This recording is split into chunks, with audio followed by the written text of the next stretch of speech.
Om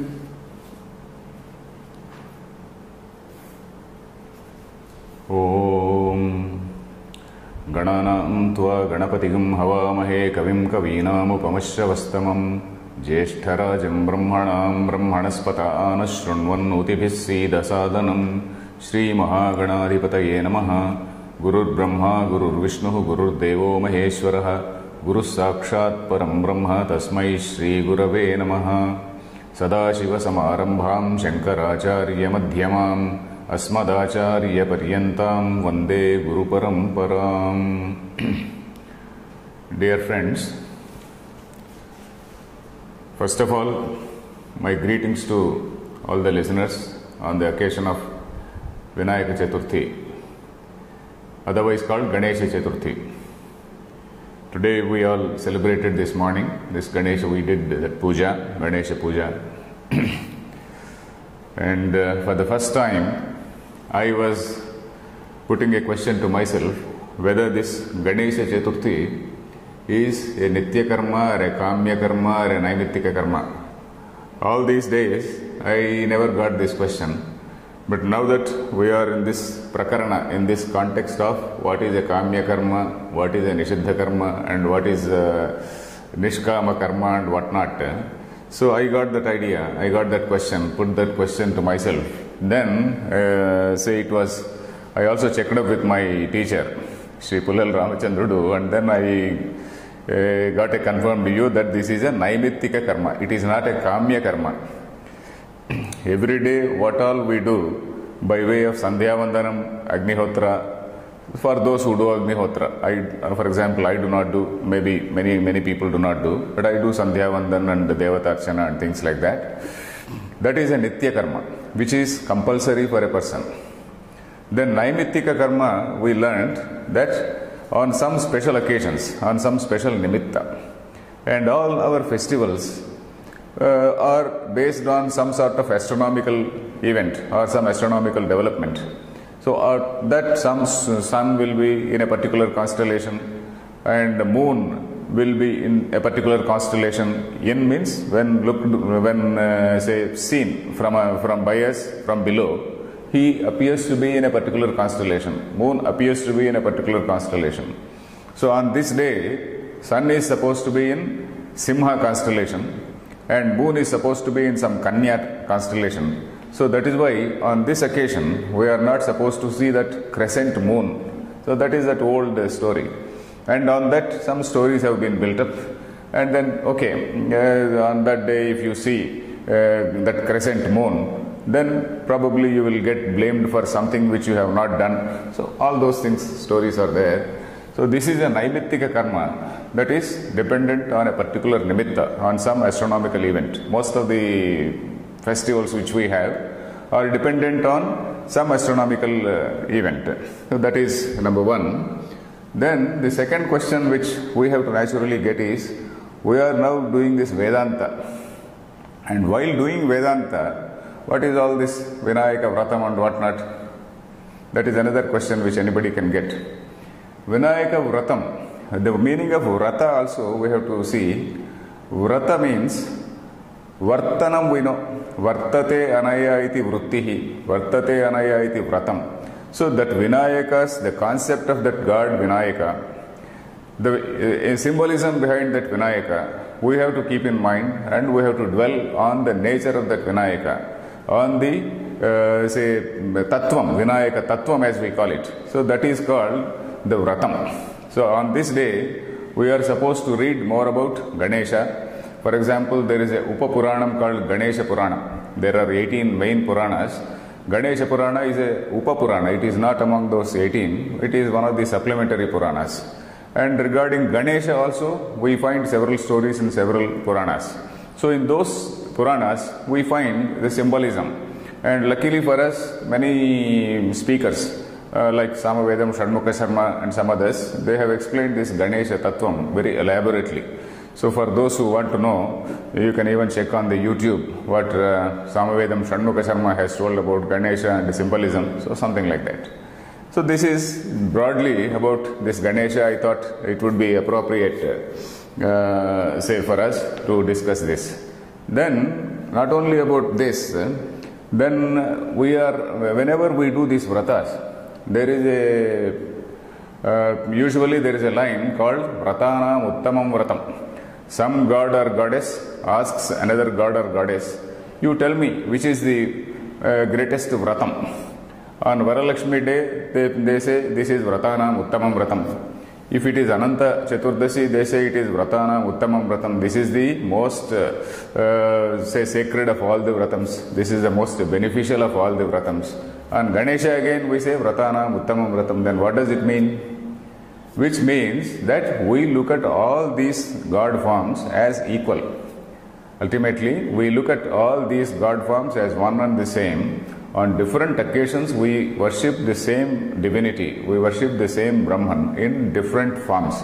So that is what we have to know. Because nowadays, our children ask us several questions. Our children put us too many questions. Why are we having so many gods? That is the basic question. The basic, not only children, even among educated people, there will be some questions like that. Some other religion, they are having only one god. We are having so many gods. So in such a case, we have to tell our children some little bit of world history. We have to show them what exactly happened in history.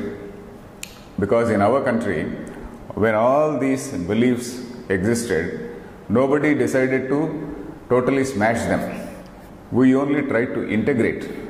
For example, when Shankaracharya, he himself, when he was there during his time, there were at least some 60 odd various sects and beliefs, some sects, subsects and whatnot. There was a lot of disagreement on what was supposed to be ultimate by each group. So Shankaracharya at that time, he examined all those forms. Then he said some of these crude Avaidic forms, crude means those involving some animal sacrifice, those involving human sacrifices. Prior to Shankaracharya, in fact, there were some human sacrifices. Not only in India, that was a practice all over the world. If you see the other religious texts also, you find human sacrifice. So like that, various other sects were there. So he said these are all Avaidika. These are not in accordance with the Veda. And then he said there are some broad 6 strong strands in the Indian belief system. 6 broad strands means Ganesha, then that Shadanana, Shanmukha, whom we see in Tamil Nadu, then Surya worship, which is there in some parts, Shiva, then Vishnu, then Shakti. So like that, Shanmata Sthapakacharya, the 6 systems, he said, these 6 systems are in accordance with the Vaidika Dharma.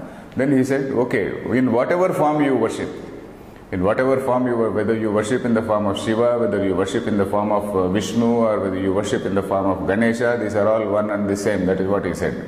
So that is why he is called Shanmata Sthapakacharya. Sri Shankaracharya is otherwise called Shanmata Sthapakacharya because he said, he standardized these things, religious practices of his time. And then he said all other things like this Shapanaka, Kapalika, those who were sitting on skulls and doing pujas in the middle of the night in some shmashanas. There were some such systems, that is Vamachara people say. So all those things he said it is not correct. It is not in accordance with the Veda. So like that, he was a great social reformer also. So that is what we have to keep in mind. And when our children ask why we are having so many gods, our answer should be that it is only one God. And in other countries, that also we can say, if you see the history of the world, you will see that when the new religions, they came into existence, the kings who adopted those religions, they literally wiped out all other religions. They literally wiped out, killed, massacred, and then finished all other religions. That did not happen in India. We only tried to integrate. We did not demolish anything. So that is why even today, that Vamachara is there. Some small groups, they do this practice. They sit on human skulls or some other skulls, and then they worship some Kshudra Devata, as we call it, and then they do that worship in the middle of the night on some Amavasya day, that is new moon day. So all these things are there, because we never smashed, we never demolished all those things. Our approach is basically to synthesize. So that is what we have to tell our children now, because that is a very relevant question. So with this background, I think we will go back to the text. We were reading this long line Tattvavittu naham karomi iti manyate na cha tat phalam abhisandatte. This we have finished. The Jnani, he knows well that he is not the doer, he is not the karta, and then he does not desire the phalam, he does not desire the fruit of the work. Then the next line also we have read, but we were reading, not completed. We will read it now. Yathacha, or I will read it fast. Yathacha swargadi kamarthino agnihotradi kamasadhana anushthanaya ahitagnehe काम्ये एव अग्निहोत्रादौ प्रवृत्तस्य सामीकृते विनष्टेपि कामे तदेव अग्निहोत्रादि अनुतिष्ठतोपि न तत् काम्यम अग्निहोत्रादि भवति. So that is up to this point we read. This line I have to explain. Then here he is giving the example of a person who has started his kamya karma. Kamya karma is, you know what is a kamya karma? Kama is desire. Kamyam is something which is associated with a desire. This is a desire-driven, we can say, a desire-driven karma. Not the Ganesha Puja which we did today.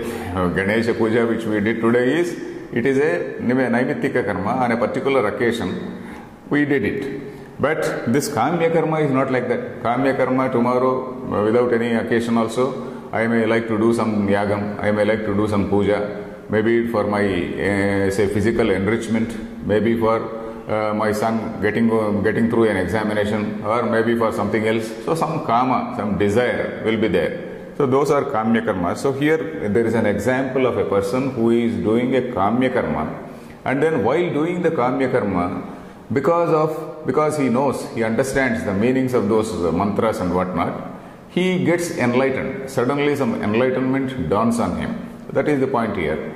And at that point of time, what is the stature, what is the state of that particular karma? What should you call it? Is it kamya karma, or is it a nishkama karma, or is it a jnani karma? That is what we have to decide. What is the status of that particular karma of that person? Yathacha swargadi, yathacha means just as swargadi kamarthinaha, swarga plus adi, swargam etc. Kama arthinaha, he is desiring those things. Kama arthinaha. Agnihotradi kama sadhana anushthanaya. Agnihotra adi. Agnihotra etc. Agnihotram is one compulsory thing which is there for every varni. That is for all the three varnas, Brahmana, Kshatriya, Dvija. It used to be compulsory in olden days. But now, of course, very, very rarely you find even among Brahmins. I have seen only among a few families in some of the coastal districts of Andhra Pradesh, but I have not seen it elsewhere. This Ahita Agni, somebody who keeps that Agni 24/7. So such people, they are still there. Some of them are still there in the coastal Andhra, but we don't find them here. So Agnihotradi Kama Sadhana Anushthanaya, Agnihotra etc. What are they? They are the Kama Sadhanas. They are the tools, they are the sadhana, they are the strategy for achieving whatever kama, whatever desire they have in mind. Kama sadhana anushthanaya ahitagnehe. Ahitagni is a person who does this agni adhanam. That is, agni adhanam means preserving that agni in his house. Agni adhanam, as I was just saying, it is something which is compulsory for all the dvijas. In fact, you find it in Mahabharata also, where Dharmaraja and others, when they go to forest, they carry their fires along with them. They carry the fires along with them. There is a person to keep custody of those, to be in charge of that fire. So they have to carry that fire. And when they go for Ajñātavasa for 1 year, they also go for Ajñātavasa, that is something like an underground life. At that time, they give those Agnis, they entrust those Agnis to their Purohit Dhaumya.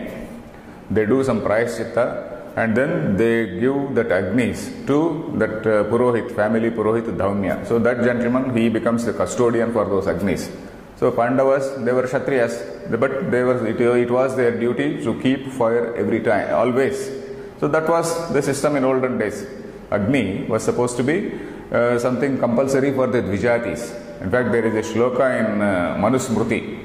Agnir Devo Dvijatinam. Dvijati means whoever has this sacred thread is a Dvijati, twice born fellow. Twice born is Brahmana, Kshatriya, Vaisya. All the three people, they are supposed to be the Dvijas. Agnir Devo Dvijatinam. Agni is the deity for the Dvijatis. Then, for those who are in that Vanaprastha ashrama, for those who are about to start the path of knowledge, about to enter the path of knowledge, they are the Munis who do that Mananam, Shravanam, Mananam, etc. Muninam Hrudi Daivatam. Munis, all those Munis who do that Mananam, the God dwells in their heart. Muninam Hrudi Daivatam. God dwells in their heart. Then, Pratimas Sthula Buddhinam. The third line is, for those who have rough thinking, some gross thinking, they are not capable of subtle thinking. Pratimas Sthula Buddhinam.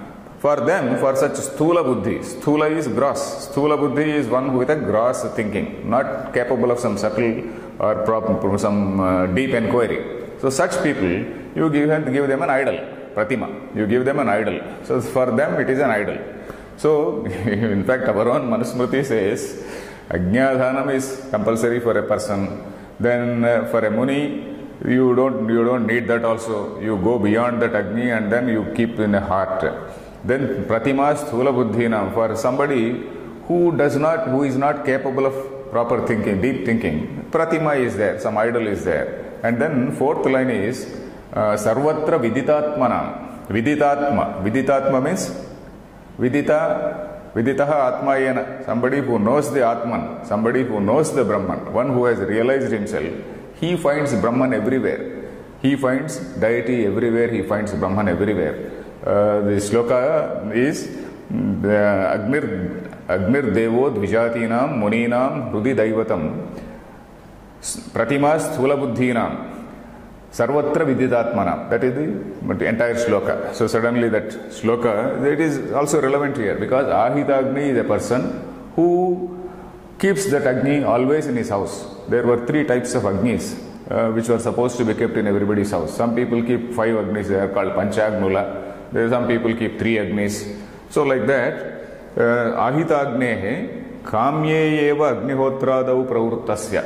So he is Pravritta, he is already started in a Kamya Agnihotra. Kamya means something desire driven. He is already engaged in a desire driven activity. Then what happens? Sami Krute Vinashtepi Kame. Sami Krute. Sami means, Sami is an avyayam. Sami means semi. The English word semi is Sami. Sami Krute Vinashtepi Kame. That is semi-completed, semi-finished. In that semi-finished form, semi-finished, what is semi-finished? That yajna. Yajna is not completely finished.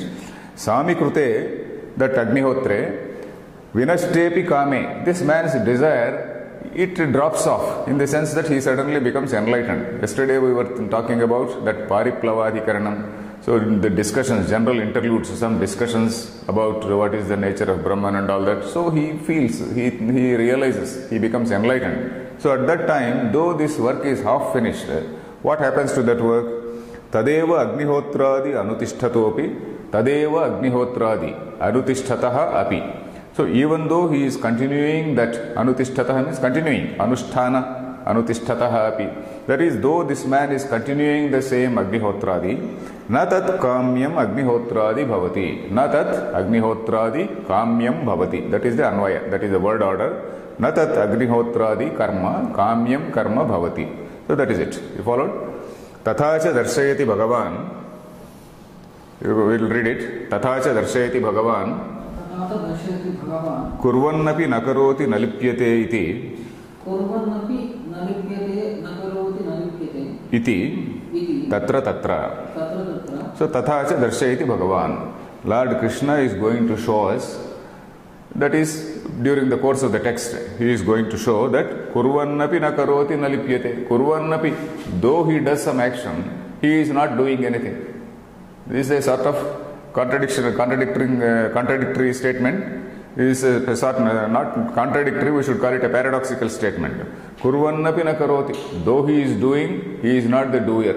Though he is doing, he does not get tainted by the fruit of the action. He does not get colored. He does not get tainted. He does not get affected by the fruit of the action. Na lipyate. Lepanam is some paste. Lepanam actually means some paste. Na lipyate means he will not get pasted. It doesn't mean, it means that he will not get tainted. He will not get affected. Kurvannapi nakaroti na lipyate iti tatra tatra. Tatra tatra means here and there in some occasions. Next line. Yacha purvaih purvataram krutam. Yacha purvaih purvataram krutam. Karmanaiva hi samsiddhim asthita janakadayah. Karmanaiva hi samsiddhim asthita janakadayah. Iti tattu pravibhajya vigneyam. Tattu pravibhajya vigneyam. Okay. The Purva Pakshi again is putting some question. What is that? Okay, we have seen that this Purva Pakshi is coming in a very, very dogged manner, in a very die-hard manner. So he is saying, the same Gita is going to say in the 4th Adhyaya, Purvaihi Purvataram Krutam. But it was done by our ancestors in olden days. Our ancestors have performed all these things in olden days. Then again, there is another line in the 3rd chapter, in the 3rd Adhyaya, Karmanaivahi samsiddhim asthita janakadayaha. Janakadayaha, that is Janaka and others. Karmana eva samsiddhim asthitaha. By doing karma only, they attained moksha. There is a line which is going to come in the 3rd Adhyaya, where it is said that Janaka and others, they were doing karma. They were not sannyasis. They had not renounced. They were doing karmas. And then by doing karma also, they attained samsiddhi. Then how can you say that jnana and karma cannot be combined? So this jnana karma samuchayavadi is still doggedly pursuing. Iti tattu pravibhajya vigneyam. This has to be, ravibhajya means it has to be properly distinguished. It has to be properly understood. It has to be properly analyzed or dissected. It is pravibhajya. It should be properly dissected. How? Tat katham. Tat katham means how? Yadi tavat purve janakadayah tattvavidopi pravritta karmanah syuhu te lokasangrahartham guna guneshu vartante iti jnanenaiva samsiddhim asthitaah karma sannyase praptepi karmana sahaiva samsiddhim asthitaah na karma sannyasam krutavantaha ityesho arthaha. Okay, one possibility is that Janakadaya, we know that Janaka and others, others means many Rajarshis. We are going to see in chapter 4 that it was not only Janaka but there were many Rajarshis. All these Rajarshis, Rajarshi means he is a king and a saint.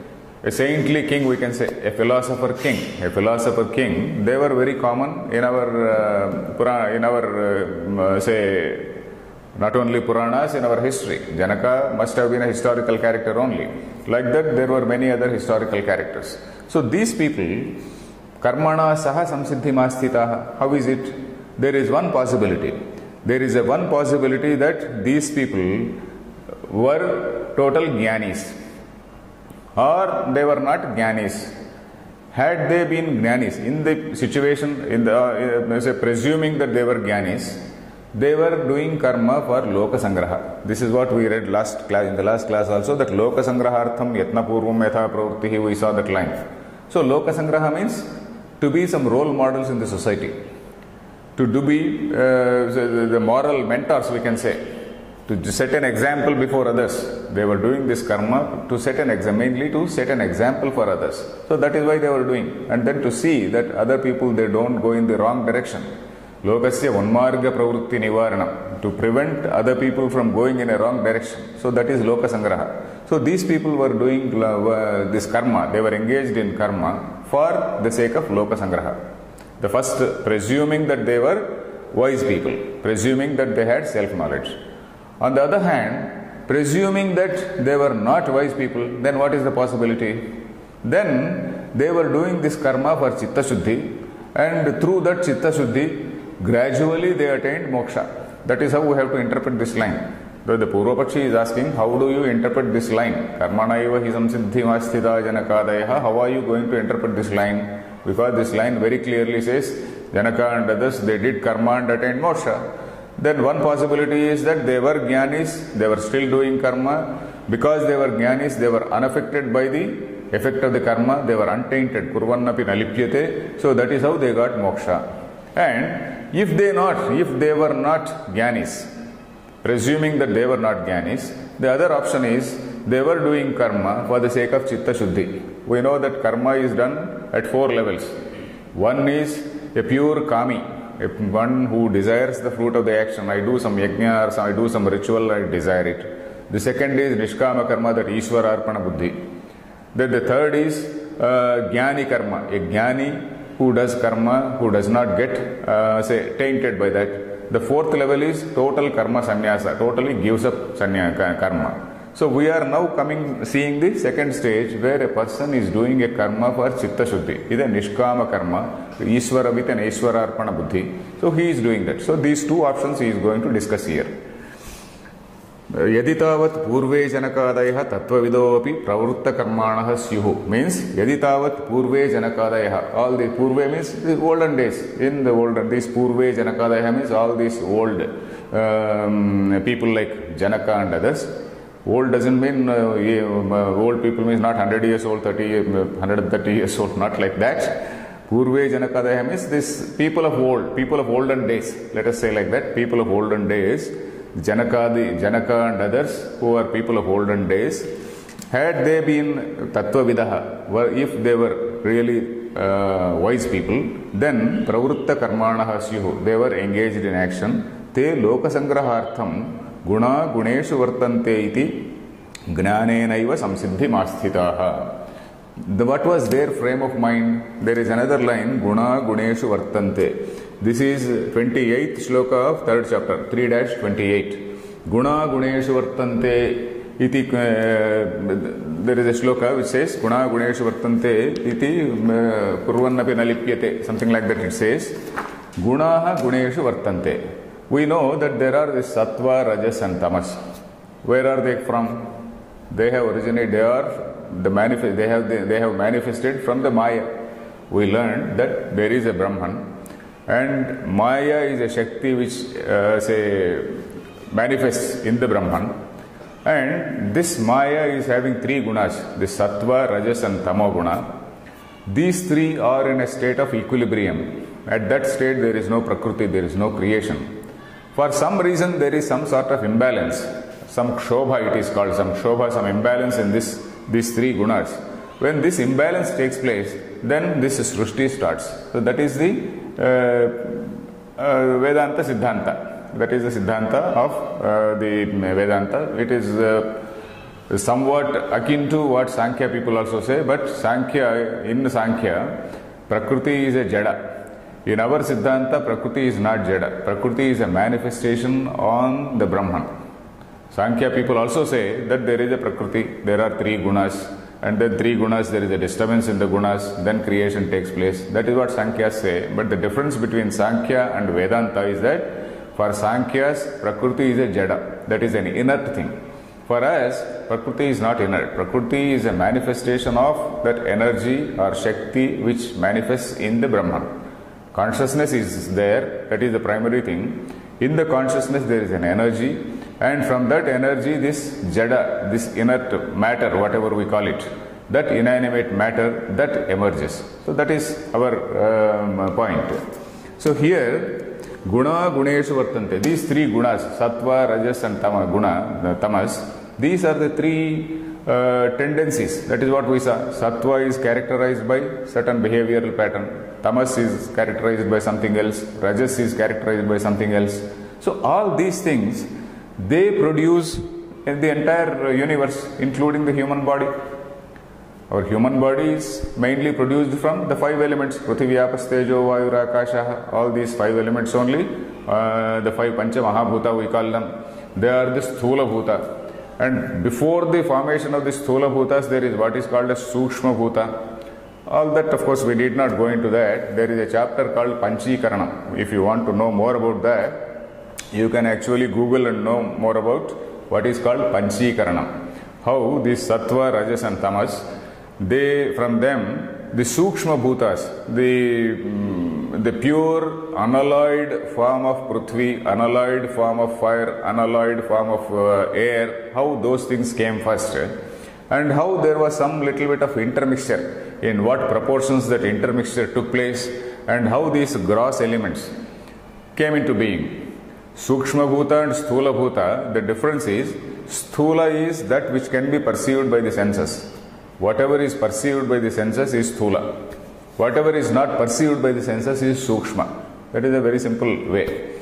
So Sukshma Bhuta came first, and those Sukshma Bhutas, they interacted and produced the Sthula Bhutas. We need not go into that. If you, as I said, if you want more details, you can Google that Panchikaranam. Panchikaranam means 5 things coming together. So that is Panchikaranam. Or the gunas interacting in different ways and then producing these Sthula Bhutas, Sukshma Bhutas first, and then those Sukshma Bhutas producing these Sthula Bhutas. So anyway, these Guna Guneshu Vartante, we were on this point, the physical body is a product of the 3 gunas. Likewise, anything we see in the world is a product of the 3 gunas. Anything we see. Suppose the eye sees something very attractive, that is also a product of the 3 gunas. The taste, the sense of taste, it finds something very tasty. That is again a product of the 3 gunas. This is also a product of the 3 gunas. So the wise man, he knows that he is akarta. He, in the absolute sense, he is nothing but consciousness only. He is nothing but the Chit Swarupam. He is nothing but Brahman. Because of the upadhi, there are certain upadhi dharmas. Upadhi dharma, we have used that word. Upadhi is a temporary limiting adjunct, a temporary defining feature. A temporarily defining feature is that upadhi. This body is an upadhi. This body is a product of the 3 gunas. The body is a product of the 5 bhutas, Panchamaha bhutas. So these gunas which are there associated with the body, they are engaging themselves in the gunas. So that is how a wise man thinks. Here some mischievous man may get a question. Okay, you can indulge in all types of sensual pleasures and say, I am not the karta. My body is reacting as it wants. I am not the karta. I don't get tainted. So that it does not apply. It does not apply to a person where he allows his senses to go as they like, because he knows pretty well that he is cheating himself. He is trying to cheat others. He is not a wise man. Number one, he is not a tattvavit. If he is a tattvavit, his ego has already disappeared. Tattvavit means not only intellectually knowing something. Vedanta is not a mere intellectual, understanding of a thing, but a physical, a personal transformation, a transformation within. A Vedanti, first of all, he transforms himself. His ego is gone, his ego is dropped. Only then he can be called a Vedanti. So long as he feels, yes, I am still there, okay, let my indriyas go and enjoy this, let me have a drink, let me have something else. So if he feels like that, he is certainly not a Vedanti. So that Guna Guneshu Vartante does not apply to him. Guna Guneshu Vartante does not apply to a libertine who is allowing his senses to have all sensual pleasures. One who has control on his senses, one who knows that his ego is no longer existent, one who knows that he is nothing but absolute Brahman, only such person. His simple day-to-day bodily needs will be there. He needs some food, he needs some rest. So these are the things. So in that context, that Guna Guneshu Vartante works out. So a wise man may be doing some work, a wise man may be a king, but still he knows that Guna Guneshu Vartante. He is in that frame of mind. It is basically a frame of mind. It is basically that level of understanding which matters. What is our level of understanding? If you are in that level of understanding, then you are okay. Guna Guneshu Vartante iti jnanenaiva samsiddhim asthitaha. Here, samsiddhi means moksha. Here, in this context, in the context of a jnani, samsiddhi means moksha. The next concept, the same line, karma sannyase prapte api, they have got karma sannyasa. They are deemed to have got karma sannyasa because of this atma jnana. Because this man, Janaka and other Rajarshis, they are atma jnanis. By virtue of being wise, by virtue of having the knowledge, they are deemed to have got karma sannyasa. That is the meaning of this karma sannyase praptepi. It is, though it is like that, karmana sahaiva samsiddhi masthitaha. Karmana sahaiva. Along with karma, by doing karma only, they got samsiddhi or moksham. Na karma sannyasam krutavantaha ityeshaha arthaha. Na karma sannyasam krutavantaha. They did not actually renounce. That is the meaning here. Next line. Athanate tattvavidaha. Athanate tattvavidaha. Ishvara samarpitena karmana. Ishvara samarpitena karmana. Sadhana bhutena. Sadhana bhutena. Samsiddhim. Samsiddhim. Sattva-shuddhim. Sattva-shuddhim. Jnanotpatti lakshanam va. Jnanotpatti lakshanam va. Samsiddhim asthitaha. Samsiddhim asthitaha. Janakadayaha. Janakadayaha. Iti vyakheyam. Iti vyakheyam. The second alternative which we discussed just now, athanate tattvavidaha. If they were not enlightened people, if they are not brahmajnanis, tattvavit means brahmajnani. Athanate tattvavidaha. If they are presumed not to be brahmajnanis, athanate tattvavidaha, ishvara samarpitena karmana sadhana bhutena. Then they are doing karma with an Ishvara Arpana Buddhi. We have discussed what this Ishvara Arpana Buddhi is. Ishvara Samarpitena Karmana Sadhana Bhutena.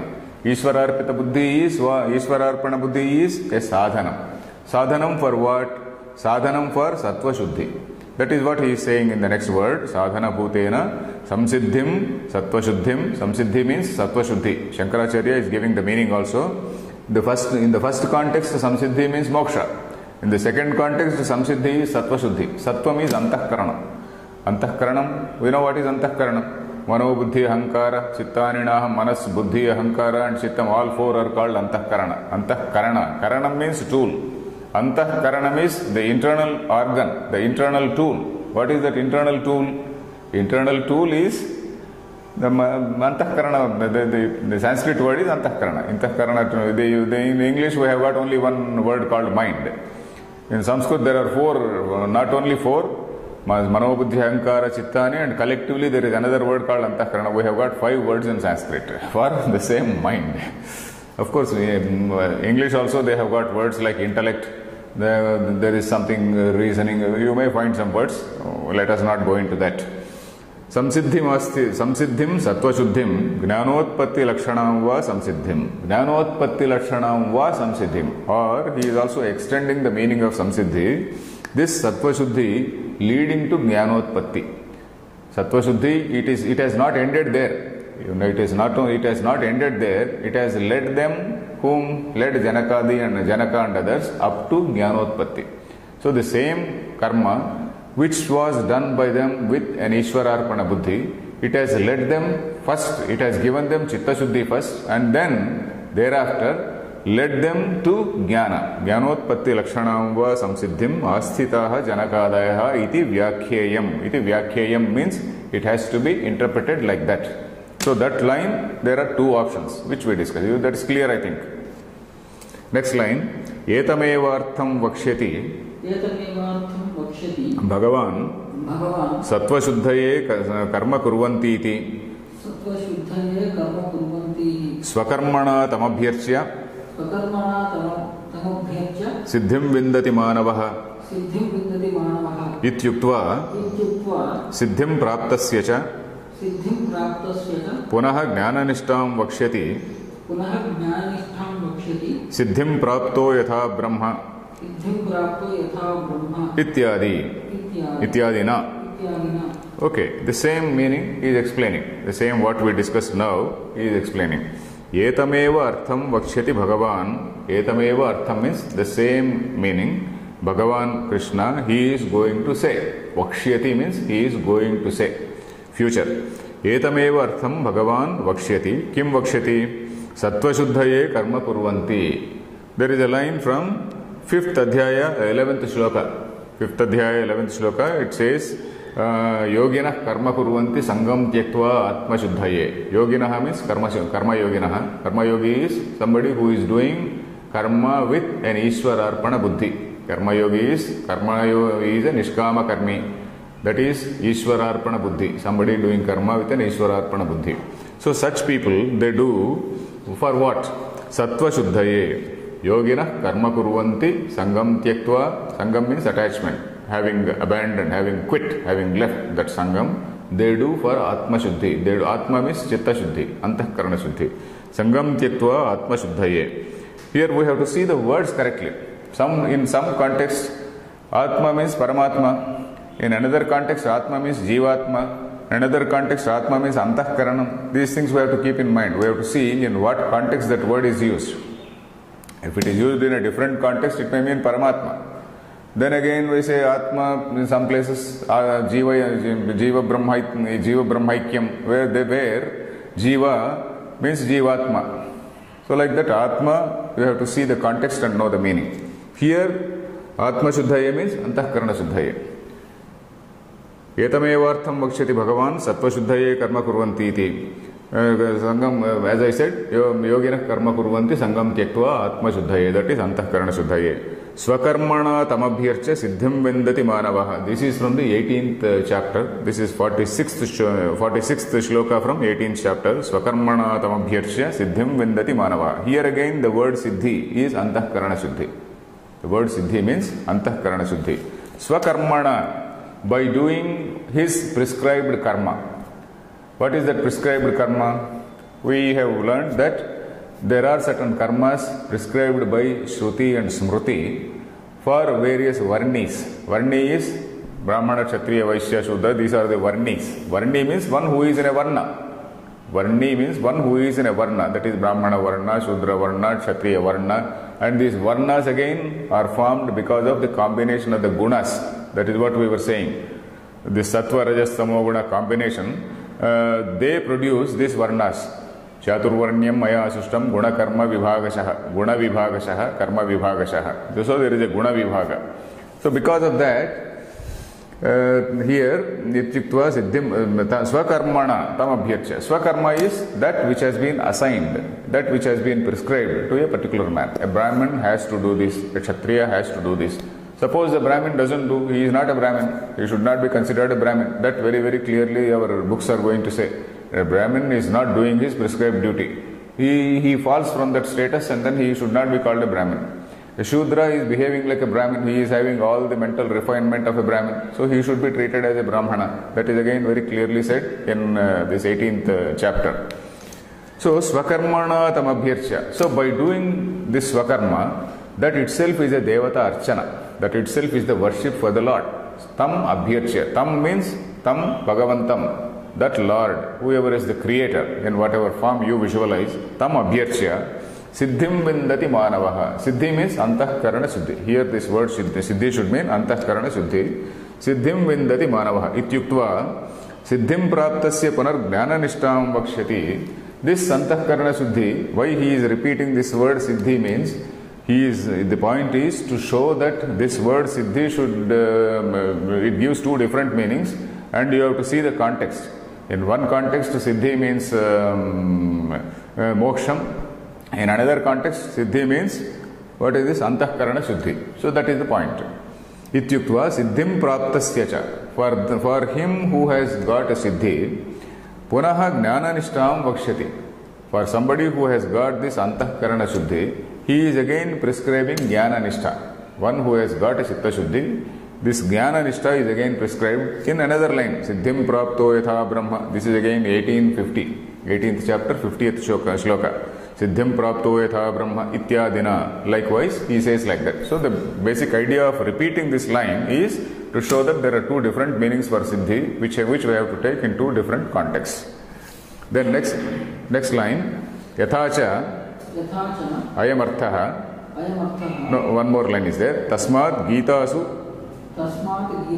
Kevala Deva Tattvajnanat Moksha Praptihi Na Karma Samuchitat Iti Nishchito Arthaha. Okay, here is a final statement. This is a finality. What is it? Tasmat, therefore, Gita Su. In the Gitas, every shloka is a Gita, that is what we read on the first day. Gita Su. Kevala Deva Tattvajnanat Moksha Praptihi. Kevala Deva Tattvajnanat Moksha Praptihi.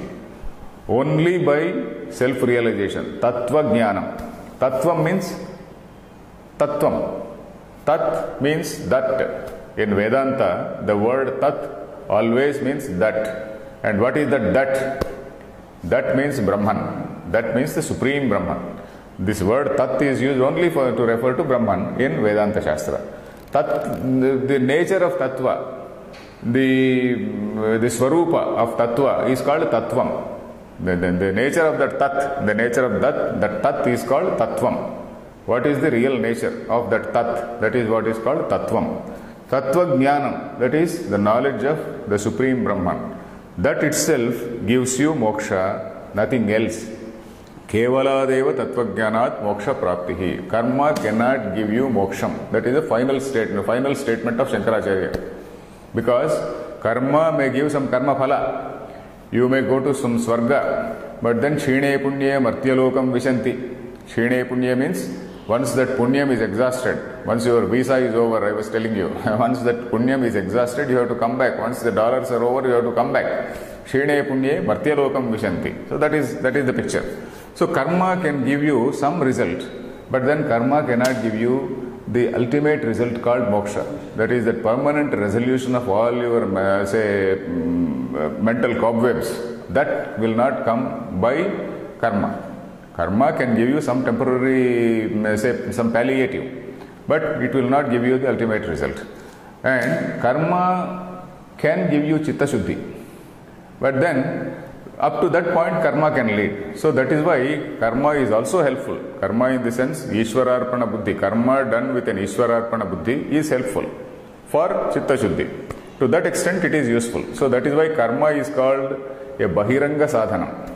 For moksha, there are two technical terms which we are going to get. Maybe I'll briefly mention. There is what is called a Bahiranga Sadhanam and there is what is called an Antaranga Sadhanam. Bahiranga Sadhanam is that which comes to some distance and then falls off, it drops off. For example, karma is a Bahiranga Sadhanam for moksha. You can write down. Karma is a Bahiranga Sadhanam for moksha. So it comes up to some point and then drops off. It is something like when a rocket is launched, it falls off, that first portion falls off and then the remaining rocket goes. So some karma is like that. It initially pushes a man and then having put him in that field, he drops off. So karma is like that. So karma is called a Bahiranga Sadhanam, I was telling. It helps to some extent and it falls off. Then what is Antaranga Sadhanam? Antaranga Sadhanam is that Vedanta Sravana Manana Nididhyasana. Antaranga Sadhanam means that Vedanta, all the Vedanta Vakyas, you have to listen, you have to understand by logical process and you have to stay in that state of mind. Nididhyasanam. It is staying in that state of mind.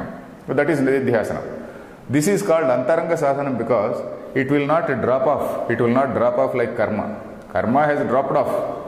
Like that rocket, if you imagine the first portion drops off. Karma, it drops off. But here it does not drop off. Because even for a jnani, he is always in that state of mind.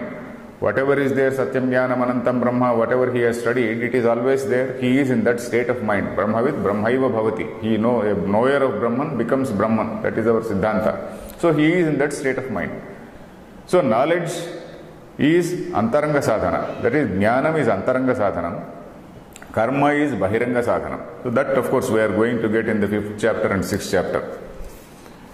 Tasmad Gitasu Kevaladeva Tattvajnanan Moksha Praptihi Na Karma Samuchitat Iti Nishchitaha Arthaha. Karma Samuchitat. That means combined with karma. Jnanam alone gives you moksha, not something which is combined with karma. Because when combined with karma, that ego is there, aham feeling is there. It is, I told you the example of two trains going in opposite direction. You can't stand on two trains. So it is like that. Na karma samuchitat iti nischito arthaha. That is the final meaning. Yathacha ayam arthaha tatha prakaranashaha vibhajya. Is the sound okay? Because I handle the mic. Vibhajya tatra darshayishyamaha. Okay, yathacha ayamarthaha. As we discussed now, the same thing, prakaranashaha vibhajya, depending on the context, we will analyze. Tatra darshayishyamaha. We will show it in future. We will demonstrate to you in future. So Shankaracharya is calling himself, referring to himself as we, darshayishyamaha. We will show to you, we will demonstrate to you then and there. Whenever there is a context, whenever there is a prakarana, we will demonstrate to you, he is saying. Next, this is, now we are entering this Ashochya Nanvashochastvam, we are entering. For that, this Avatarika. Shankaracharya's Avatarikas are also important. Avatarika for almost all slokas, for all important slokas, Shankaracharya gives some introductory lines. That introductory line is called Avatarika. Avatarika means that which enables you to get into the shloka. Avataranam is getting into, isn't it? Avatarika is that will help you to enter into. Avatarika. So this is something, a facilitating thing. These one or two lines, whatever lines he gives, this helps us in getting into the meaning of the context of the shloka. So now this is the Avatarika for Ashochya Nanvashochastvam. Tatra evam Dharma Sammudha Chetasaha Mahati Shokasagare Nimagnasya Arjunasya Anyatra Atmajnanat Uddharanam Apasyan Bhagavan Vasudevaha Tato Arjunam Uddidharaishuhu Atmajnanaya Avatarayan Aha Ashochyan Ityadi. Okay, now he is saying Ashochyan Anvashochastvam Prajnavadansya Bhashase, that is the shloka. So he is saying the context, why Lord Krishna is saying all that. Mahati Shokasagare Nimagnasya. Mahan Shokasagaraha. That is the Shokasagara. His grief is something like an ocean. Arjuna's grief is something like an ocean. Comparison is with an ocean. And in that ocean, this man is deeply submerged. And then that man has to be brought out. Uddharanam. Uddharanam means, during our puja, we use a thing called Uddharini. What is Uddharini? Ut means up. Harana means to bring up. Uddharini is something which brings it up. You take some water and pour here and then take. That is Uddharini. It takes out water. So Uddharanam means taking him out. Take something out. Ut is up. Haranam is Huru. Huru dhatu means bringing, taking. So Uddharanam. So that how to take him out of that Shokasagara? Nothing else will give him relief except Atmajnana. Arjuna, Lord Krishna has diagnosed this gentleman's problem. As we were discussing, if it were to be a common soldier, he could have commanded. A common soldier can be commanded, okay, jolly well, you take a gun and fight. But here he himself is the chief, he himself is the boss, he himself is the person who has come prepared for the war. And having come prepared for the war, he is going back from his dharma. It is after all his dharma, it is not something adharma. He has come prepared for doing his duty, his swadharma, and then he is going back, he is withdrawing. So that is why a larger picture has to be given to this gentleman, this Arjuna. So that is why nothing else than Atmajnana will give him, proper perspective. So that is Sri Krishna's diagnosis. So that is why he is saying, Arey, you are grieving for this Bhishma and Drona. These are things which should not be grieved. You are a student of Veda. You have studied Vedas, you have studied Shastras. You please see what is the meaning, what is a Jiva and what is the Paramatma. Jiva and Paramatma are one and the same. Oh, so he is talking at that level. So, Tatra evam Dharma Sammudha Chetasaha. Dharma Sammudha Chetaha is a word. Chetasaha is the Shashti Vibhakti. Dharma Sammudha Chetaha means one who is Sammudha, that is, he is in a state of delusion. Moha is delusion. Mudha is one who is deluded. Sammudha is, sam is an upasarga. Fully deluded. Sam plus mudha. Fully deluded, completely deluded. In what? Dharma. What is dharma and what is adharma? So he is in a state of delusion to decide what is dharma and what is adharma. So dharma sammudha chetaha. Dharma sammudha chetasaha means of that person. It is a Shashti Vibhakti. Dharma sammudha chetasaha. Mahati shokasagare nimagnasya. This man is submerged in a great ocean of shoka, grief. And for that man, anyatra atmajnanat uddharanam apashyan. Anyatra atmajnanat. Atmajnanat anyatra. That is, except Atma Jnana, nothing else is going to come to his rescue. Udharanam, the remedy. He is not able to find one remedy. Lord Krishna is not able to find any remedy except Atma Jnana. Atma Jnanad Anyatra Udharanam Apashyan. Apashyan means he is not able to see, unable to see. Apashyan is unable to see any other solution, any other alternative. He is Bhagavan Vasudevaha. Again, Bhagavan Vasudevaha. Only 5 minutes. Arjunam Uddidhara Ishuhu. Uddidhara Ishuhu means Uddhartum Ichcha. It is now 12. No, we started. Oh, from 11 to 12. Okay. Uddidhara Ishuhu. Uddhartum Ichcha is Uddidhara Isha. Uddhartum Ichcha. Uddharanam we said lifting up, bringing him out, taking him out of that deep ocean. Uddharanam. Uddhartum Ichcha is Uddidhara Isha. This again grammatically, in grammar it is called a Sannanta Prayoga.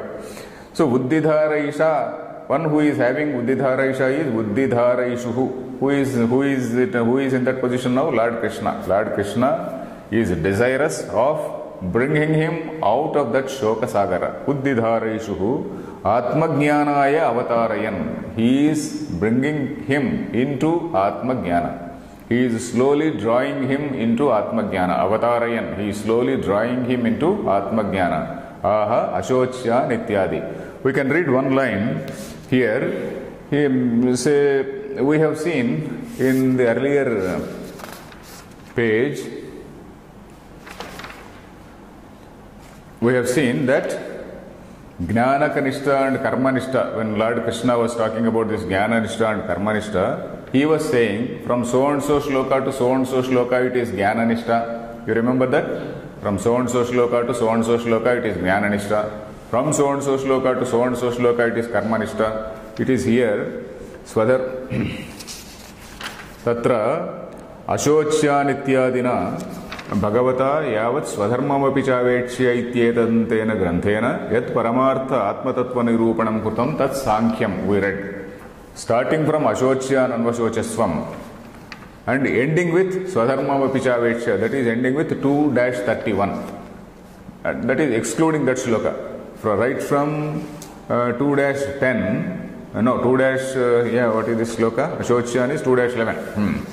Starting from 2-11 to 2-30. 2-30. Yeah, up to 2-30. Whatever is there is called Sankhyam. Sankhyam is pure Atma Jnana. Atma Jnana here, it doesn't refer to that ultimate Brahman. It refers to the Jiva. Because the Jiva Swarupa is what is being described now. Because Arjuna is not grieving about Supreme Brahman. Arjuna is grieving about Bhishma, Drona and his relatives and all the bandhus who are going to die. So what is their actual Rupa? That is the Jiva Swarupa which is being discussed here. Here we can read one more line from Anandagiri's commentary. The Anandagiri has given a commentary here. We are aware of one line, Tattvamasi. It is called a Mahavakya. Maybe we will have some introduction to Mahavakya in the next shloka, in the next class. But I will briefly tell you, there is a Mahavakya called Tattvamasi. Tat Tvam Asi. That thou art. That is how it is usually translated. But if you remove that that thou art, that Shakespearean tinge, if you remove, it means that you are. Tat is that, thou, Tvam is you, Asi means are, that you are. And we just discussed that the word that means Supreme Brahman.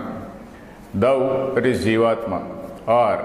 So the statement says the Jiva is nothing other than Paramatma. That is a statement.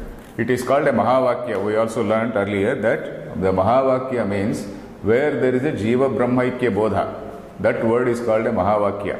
All sentences are not called Mahavakyas. Where there is a equation between Jiva and Brahman, where the Upanishadic line says something about the equality, the sameness of the Jiva and Brahma. Is it working? It is working.